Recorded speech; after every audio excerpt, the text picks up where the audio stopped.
You wanted the best. You've got the best podcast. The hottest podcast in the world.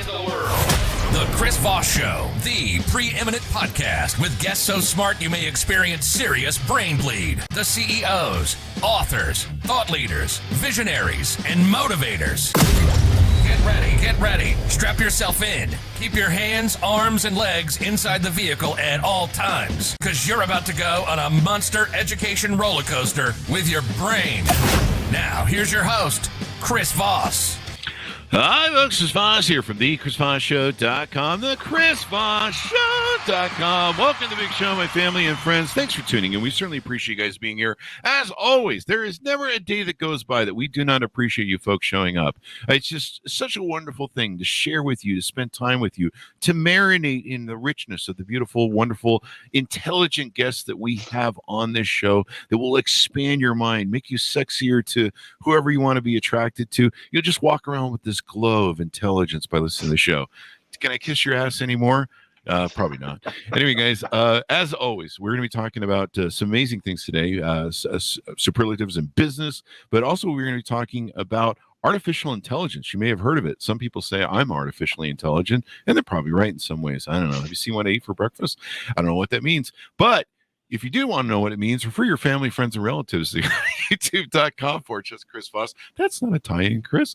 Go to linkedin.com/Chris Voss. Go to Goodreads and Facebook and TikTok. We're trying to do TikTok over there. In fact, we just made a great interview with someone from TikTok, a huge fashion designer over there. And CNN's anchor will be on the show to talk to us. You've probably heard me mention it before. He'll be coming up later on this month to talk about it. Today, we have an amazing guest, and we're going to be talking about AI and running companies, telecommunications, the web industry, et cetera, et cetera. Brian Fowler is on the show with us today. He's a distinguished figure in the telecommunications and web industry. He boasts an impressive career spanning 25 years, currently serving as the president and CEO of Security First International Holdings Incorporated. He has steered his company to remarkable success over the past decade. Under his leadership, Security First has emerged as a trusted provider of cutting-edge, security products and services. With a strong foundation as a telecommunications engineer, Mr. Fowler seemingly transitioned into the realm of web development. He revolutionized the industry by introducing GoHoster, an intuitive website hosting platform designed specifically for beginners and novice web developers. The platform garnered widespread acclaim, earning recognition as an innovative solution within the industry. Welcome to the show, Brian. How are you? I'm doing well. How are you, Chris? Thanks for having me. I am doing excellent as well. So you're here today. You're talking about your company, Security First International Holdings Incorporated, and then some of the things you're launching. So give us your .com so people can find you on the interwebs, please. So it's OptoBiz.ai. So it's Opto, OptoBiz.ai. There you go. And that'll be on the Chris Voss Show if you want to hook that link up. So what are you doing over there? So OptoBiz is the actual, sorry, Chris, for jumping in. OptoBiz is actually the product of Security First International Holdings, Inc. So there is another web address for the actual company, which is scfrholdings.com. There you go. Getting all the plugs in, that's important. So you guys have been building, started this company. How new is it? And give us a 30,000 overview of it, if you would, please. So the company, I've been president CEO of Security First for 10 years. We just recently launched the OptoBiz AI product last week, which is where the focus has been for the last about 8 to 10 months. We've been focused on that particular vertical of technology. There you go. So what made you want to move into this space? Like, what was the proponent that made you decide that this is the thing you want to take and do? Well, conversational AI started to really take flight with ChatGPT. So that was the first big one. Yeah, that's the first one that came out and really got a lot of acclaim, and it started to create a user base around conversational AI. So we decided to go in and investigate ourselves about what the market would look like if we had a product in that market and try and get the usage that ChatGPT has garnered.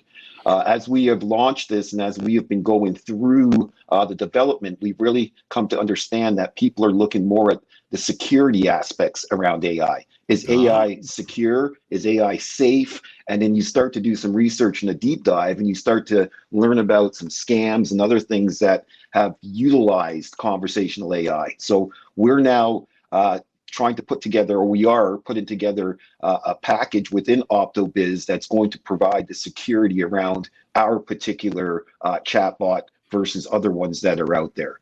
There you go. Well, before we get into that, tell us a little bit about yourself. Give us an origin story. What got you down this road? What got you working, doing the Security First International Holdings and into this space? So back in 1998, I was a long distance reseller in Canada. It became a race to zero. So if you were trying to sell long distance in anywhere, the prices were just going to zero. So there really was no margins left in there. So I tried to figure another way to be in the telecommunication business, maintain the margins, and have my own telephone network. So I actually developed a VoIP network, which is Voice over Internet Protocol, back in 1998. So it was probably one of the first VoIP platforms out there. So I grew that for 4 years, and then I started to need capital to scale it, to make it bigger. So I put together a business plan, started to put the business plan in front of some VCs. My business plan ended up on the desk of a gentleman named Michael Egan. Michael Egan is the founder of Alamo Rent-A-Cars.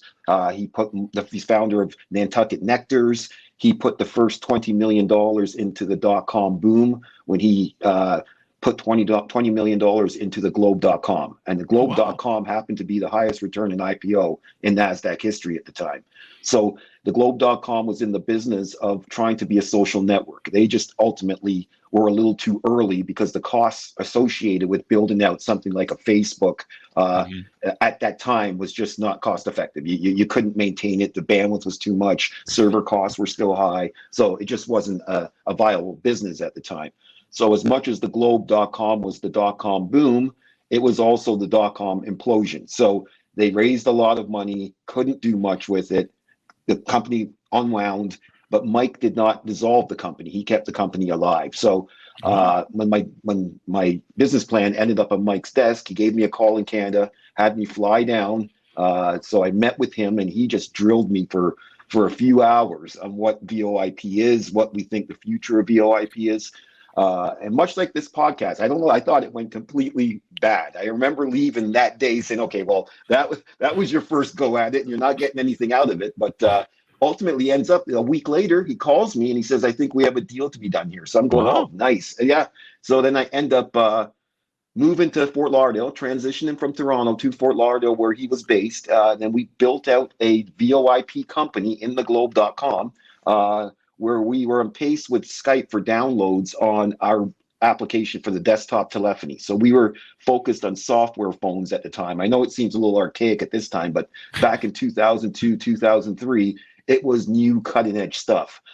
So we focused on building that business. That business was around for, I believe, we wound that down in 2008.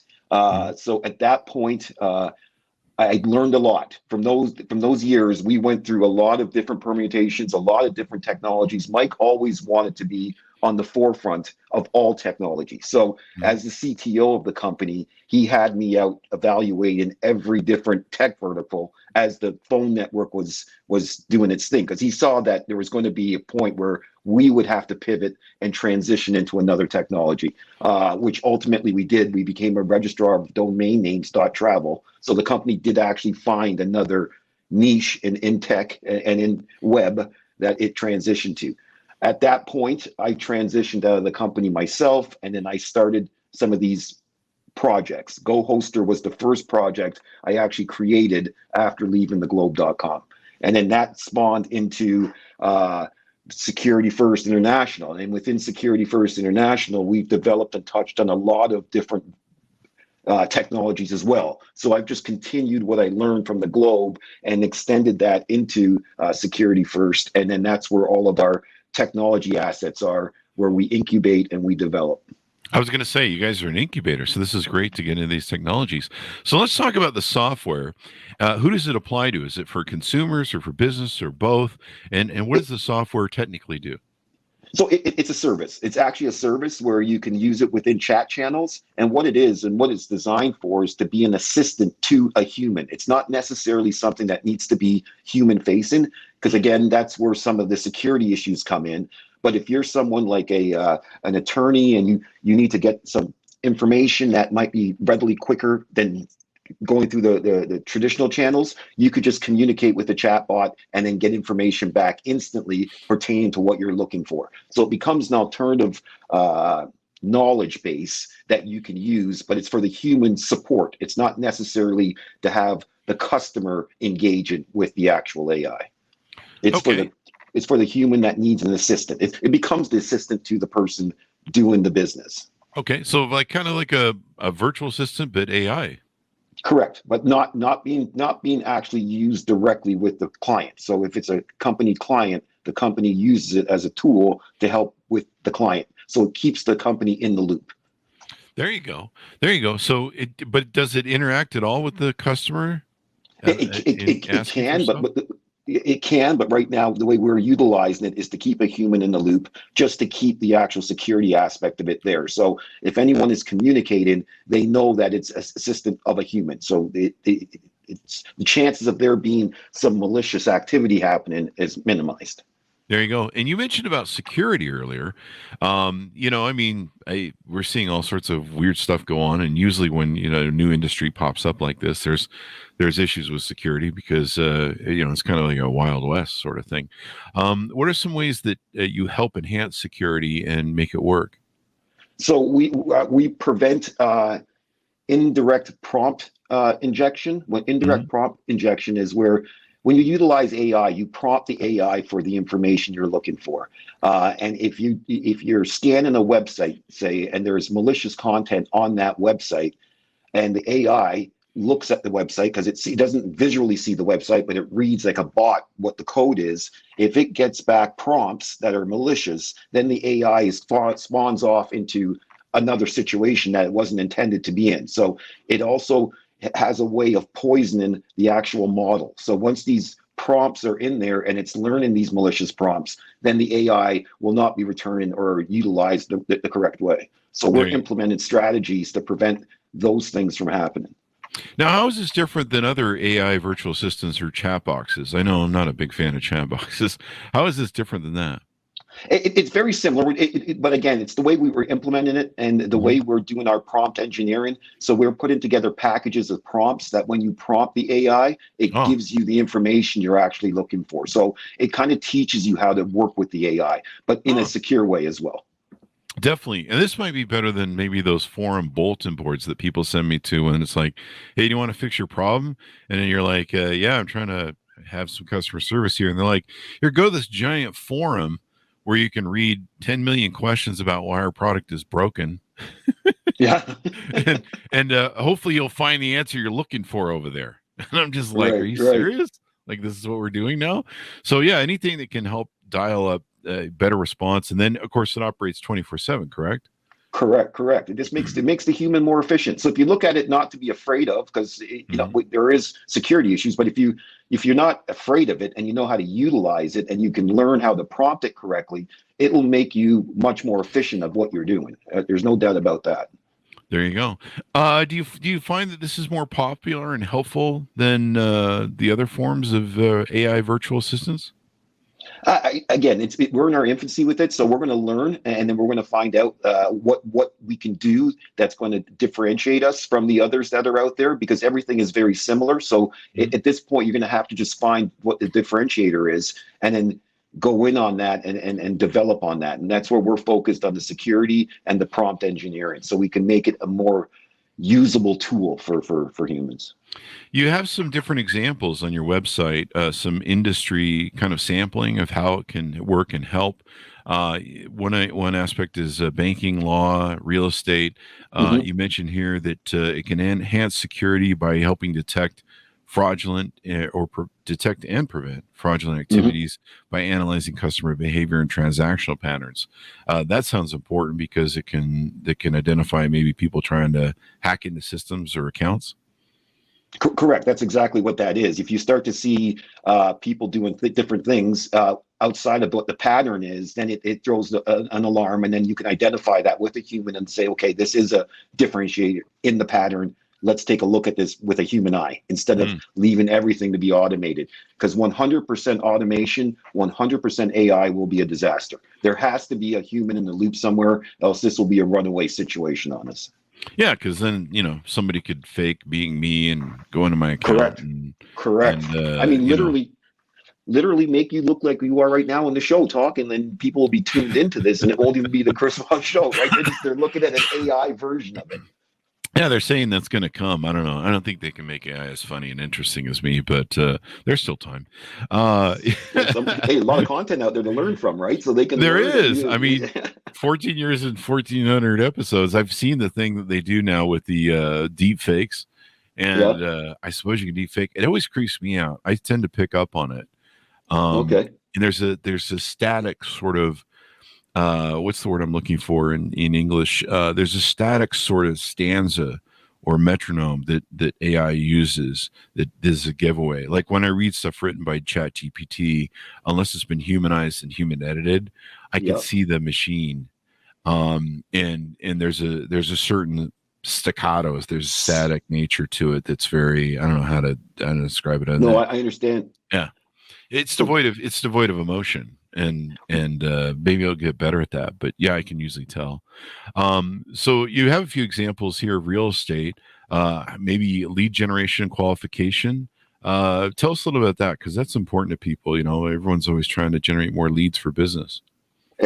In that way, it keeps it more efficient, and you can actually start to generate and bring more leads in and not lose as many leads. So it gives you an opportunity to bring the lead in, deal with the lead through AI, and then when it comes to the point where the deal is closable, then that's when the human gets in and closes. So in that situation, it just helps manage the leads that come in. So there is communication. Because I've been in the lead business before too. When leads have come in and I haven't addressed them in time, the lead dies. It falls off, right? So this is a way to be able to address a lead in real time. And then when the lead gets to a point where it can be handed off to the human, it then gets handed off. But it's already been warmed. The lead's a warm lead now instead of just a cold lead at that point. There you go. I like this a lot better. I have friends that have virtual assistants that they hire sometimes in other countries, and I guess it works fairly well for them. But I've seen different issues with it. I'm always concerned about having people that I can't get to with lawsuits or some sort of legal action if they betray it, whatever business we're doing, that I can't get to them. And I would really rather have a virtual assistant. I just really would. That's robotic or AI that can do the same sort of job, because they're in my accounts, and you're like, hey, do we give this person access to our accounts? I mean, they can, some of my accounts are quite large. I've been around for several years. I mean, my YouTube's been around since 2006. I mean, do I want someone in there that could delete that thing just because they, I don't know, get angry because they, I don't know, they didn't get their coffee this morning? No, those are big assets. Yeah, I would be very concerned about that. You built those assets over that much of time, right? So that's My LinkedIn the same way. My LinkedIn, I think we've been on LinkedIn since almost the beginning. We have a giant group over there, 130,000 people. We have, I think I'm maxed out on everybody who can follow me. I think we have 60,000 following total over there. And there's people that give their LinkedIn access to stuff. And I'm like, there's not a way to give somebody like a below level thing to manage your account. And it's like, there's a lot of people that use LinkedIn to lead generate. And it's like, I can't give anybody access to that because they could wipe it in a second, or they could, I've heard a lot of ransomware stuff too. I mean, I've had friends that they've hired some of these people off the internet that you're like, hey, we'll rebuild your website. They got a hold of your website and your properties, and then they ransom it. And you're just like, wow, okay. That doesn't sound fun at all. So I can see the security nature and having something that you have more control of as being an asset. Right, right. And you know, the simplest way to do that is, like you said, just offer some privileges levels, right? So you give different levels of privileges that they can get to the account where it maintains a level of trust once you let someone in there. Yeah, Well, that's interesting. Definitely. Yeah, and so anyway, that something like this could replace that sort of access, because like with LinkedIn, you can't make privileges on LinkedIn. I don't believe you No. can make them on YouTube either. And on my website, you can make privileges. You can set that up a little bit, but even then, people can muck about if they want, and if they're getting to know your business, they're probably going to know. I think all my passwords and my social security and my birth date and just about everything you need to know about me is on the internet, Right. the dark web at this point. I mean, there's been so many hacks of so many accounts. I can't, it's a wonder. Have I ever lost an account? Our Instagram account got hacked, and it was quite large, and we're still trying to get Facebook to recover it. It was hacked by the Chinese. Last we saw of it, it was being sent. Being sent responses in Chinese. So whoever hacked it was, from over there. And trying to get recourse on these social media companies to give a shit about anybody. You're the product, so that's that. Right. So 24-hour service, enhancing security, personalizing customer interactions looks like it's a great way to get people going back and forth. Streamlining is another aspect. Tell us a little bit about this if you want to expand on some of it.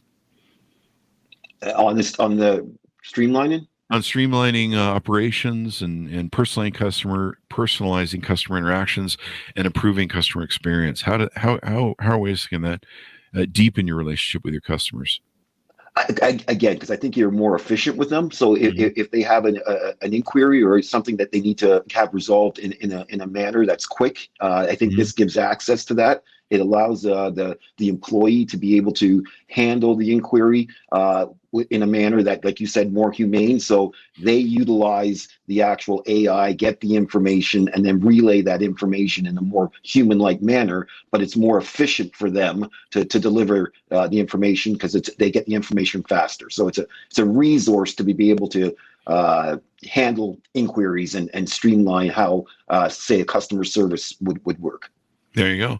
What's your vision of what this might become? Are you kind of building out and let the customer help you shape it? I know, Twitter was that way. Twitter pretty much, there's just three idiots running in a clown car, and the world showed Twitter how to operate. Is that not to say you guys are idiots? Certainly, I don't think anybody could replace BizJack and who's the other third one. But basically, it's just an example of how customers told them how to shape the business. Do you have a vision for what it may become, or are you? There's going to be a lot of that. We're going to be analyzing the actual industry. We're going to be analyzing what others are doing, and we're going to be learning. And that's the customer base, the businesses that we engage and get feedback from. That will definitely go into how we evolve what we're doing and how we are going to differentiate ourselves in the space. So we will definitely be learning where there's impediments or where there's growth, and then we will design and build to either one that fits where we're at with where the development of where we are at the time. There you go. With your guys' company, where you guys are doing incubators, do you guys have other projects you're working on, or are you all in on this one? So we just went all in on AI. We've done some stuff in crypto. We've done some stuff in virtual reality. We've done some stuff in augmented reality. So all of those emergent techs, we've done some development in. So that's we have a little bit of a war chest there. That if we see an opportunity where we can accelerate some of these techs, we would definitely do that with a team. It's definitely going to make a new world, I think, with artificial intelligence. It's been amazing to me. I can't remember the numbers, but to see the escalation and adoption of ChatGPT is kind of this lead that kind of emerged. To see the adoption of that in numbers of users compared to just about anything else in the tech space for new user adoption is just extraordinary. And I think this is a real revolution for what the future holds for artificial intelligence. What are some of your thoughts on the big overall vision of it? I think it's coming. I think it's going to be here. That's why we're focused on the security side of it, because in anything new, you don't quite know what it can be used for, right? So back in the early days of the internet, we put up a website that got hacked, like you said, like very quickly. There was denial of service attacks. There's a lot of different things we're going to have to learn about before we can say, okay, now it's the mainstream. It's also almost mainstream, but now we have to find out what some of the issues are. So it can be actually something that it lives a lot longer than just a fad, right? So it actually turns into something that can be used in a manner that's productive. There you go. And a lot of people right now are kind of frightened of new jobs. I think there's a term for it I heard the other day. They're frightened as to new technology, and this has been going on for a million years. I forget it originates. There's a term that originates from it. It's actually a group of people who were afraid of new sort of industry and farming, the nanonites. And basically, they saw technology at the time, what was technology for them, as as an evil, as a thing that was going to destroy, their livelihoods, their work and stuff. And so a lot of people are kind of anticipatious. Is that a word? Of this anticipate? They're worried. They're definitely worried about where this future holds. I've had friends that are PR agents. They're like, we're going to have a job. People that are in ad copy, where they're running marketing and stuff like that, we're going to be out of a job. And then we've had other authors on the show that have talked about artificial intelligence, where it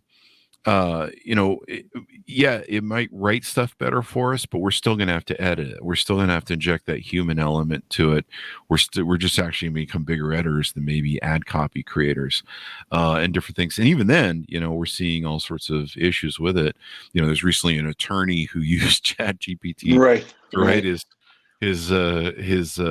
thing for him, and he got scolded by the court. Hopefully he doesn't lose his license. I don't know, but it pulled basically a lot of fake precedents from the internet and not even real cases. So he was citing like garbage to the court, and the court, figured it out, because that's what they do. And, so there's going to be a lot of this. And I was reading something the other day too, that the disinformation is probably going to grow pretty crazy here coming up with where it's just going to make, the internet's pretty much a giant disinformation pool, and it's probably just going to grow that. I don't know. Any thoughts on any of that? No, agreed. The data sets are going to have information in there that's not even qualified information. I agree. The internet, garbage in, garbage out, right? So whatever is being put in there, an AI is using as its data set to learn from, that's what it's going to regurgitate. That's what's going to come back. So that's where, in the case of the lawyer, that was a little negligent in his behalf, right? So if you actually do use the tool for what it is, it would have made him efficient if he just would have went over the copy and taken care of what was wrong. But instead of actually using it for what it's there for, he wanted to utilize it as just removing himself, where, I don't have to do any work anymore. Just like people are saying, I'm out of a job. He's saying, I don't have to do any work anymore. I just hit Chat GPT, my job's done. And he's like a happy hour at that point, right? So it's interesting how people don't realize how to actually use it as a tool versus something to either replace themselves or, just shortcut. I mean, it's a big shortcutter for a lot of people. Most definitely. You have to be able to, like you said, go over it. You bring up the PR firms. Having Chat GPT actually write you, or our AI write you a press release is pretty straightforward. I mean, we have the prompt packs that we've engineered that brings back pretty good press releases. So in the state of conversational AI, it's how you form the prompts. You could come up with a series of prompts and feed it to Chat GPT, and we're in the same industry, and you'll get back something different than if I came up with a series of prompts and brought the data back. So it's all about how you actually engineer the prompt to get the information that's accurate and right. If you're very generalized with the prompt, you're going to get garbage. But if you can actually drill down on the prompt and put the right information in, you'll get more accurate information out of that. Yeah. I mean, the internet's full of all sorts of disinformation between conspiracy theories, I mean, the last thing you want to do is, have something where you're telling your customers, I don't know, the world is flat, which is not true. As everyone knows, it's square. It's not round. It's not flat. It's square. I mean, you know what? I'm going to do that right now. I'm going to ask the AI. Let's have a little test if you don't mind. Yeah. I haven't asked it that. The Earth is square, and aliens aren't blue. They're green. Everyone knows that. Hold on one sec. And pick your conspiracy. Gravity isn't real either. So there's that. Neither Santa Claus. I should make a prompt packed around that. Yeah, there you go. So the response is no, the world is not flat. There you go. What about square? What about square? It's square. Everyone knows that. Everyone knows that. I've seen that from space. I know. They basically photoshopped it in space. Anyway, I'm just having fun here. So anything more we need to know about what you guys are doing there at your company? Right now we're focused on that, and we are a public company. So once AI starts to form a little bit more, we might go into the acquisitions of other AI companies.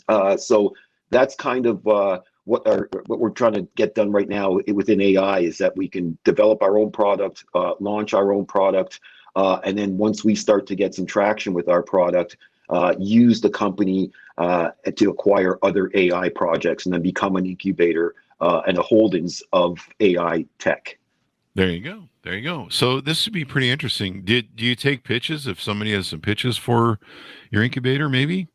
We are. So we're looking at different companies right now, and if we do get inquiries, we do take a look at it. Like I said, because we're public, it allows us to be able to offer some growth and some scale, that if the projects do take off, the value of the company increases, share price goes up, and everyone is happy. There you go. So what's the best way people can reach out to you for both companies and talk to you about whatever they want to talk about? So for the holding company, it's scfrholdings.com. Mm-hmm. And for the AI service, it's OptoBiz.ai. There you go. There you go. And the company is Security First International Holdings, Inc. The ticker is SCFR. There you go. Well, this should be really interesting to see how this pans out and everything goes on. Thank you very much for coming on the show. Very insightful and talking about the future of artificial intelligence. Excellent. Thanks for having me, Chris. There you go. Thanks, Brian. Thanks, Miles, for tuning in. Go to goodreads.com/Chris Voss, youtube.com/Chris Voss, linkedin.com/Chris Voss. Subscribe to the LinkedIn newsletter over there, the big LinkedIn group. Also go to see us on TikTok. We're trying to be cool over there. Chris Voss 1 and the Chris Voss Show Podcast on TikTok. We're old. I don't know if they're going to get us, but we're trying. Thanks for tuning in. Be good to each other. Stay safe. We'll see you guys next time.